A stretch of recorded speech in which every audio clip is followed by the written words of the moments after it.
బంగ్లాదేశ్లో ఉద్రిక్తత పరిస్థితులు నెలకొన్నాయి. షరీఫ్ ఉస్మాన్ హాదీ హత్యతో హింస చెలరేగింది. 2026 ఫిబ్రవరిలో జాతీయ ఎన్నికలు జరగనున్నాయి. ఉస్మాన్ హాదీ హత్యతో బంగ్లాదేశ్ మరో సంక్షోభంలోకి వెళ్లింది. ఇంక్విలాబ్ మంచా ప్రతినిధి హాదీపై పట్టపగలు కాల్పులు జరపగా సింగపూర్లో చికిత్స పొందుతూ మృతి చెందాడు ఉస్మాన్ హాదీ. ఢాకా 8 నియోజకవర్గం నుంచి ఇండిపెండెంట్గా పోటీలో హాదీ ఉన్నారు. షూటర్ ఫైనల్ కరీంతో పాటు అతని కుటుంబ సభ్యులు అరెస్ట్ అయ్యారు. ఇవాళ అంత్యక్రియలతో బంగ్లాదేశ్లో హై అలర్ట్ ప్రకటించారు అధికారులు.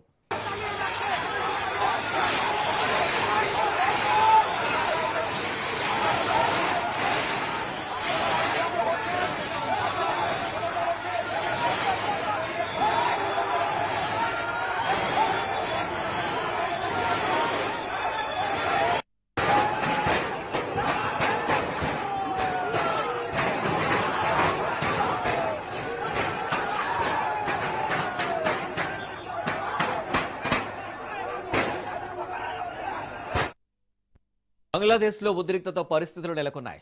షరీఫ్ ఉస్మాన్ హాదీ హత్యతో హింస చెలరేగింది. 2026 ఫిబ్రవరిలో జాతీయ ఎన్నికలు జరగనున్నాయి.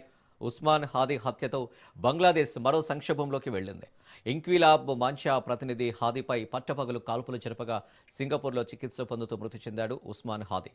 ఢాకా 8 నియోజకవర్గం నుంచి ఇండిపెండెంట్గా పోటీలో హాదీ ఉన్నారు.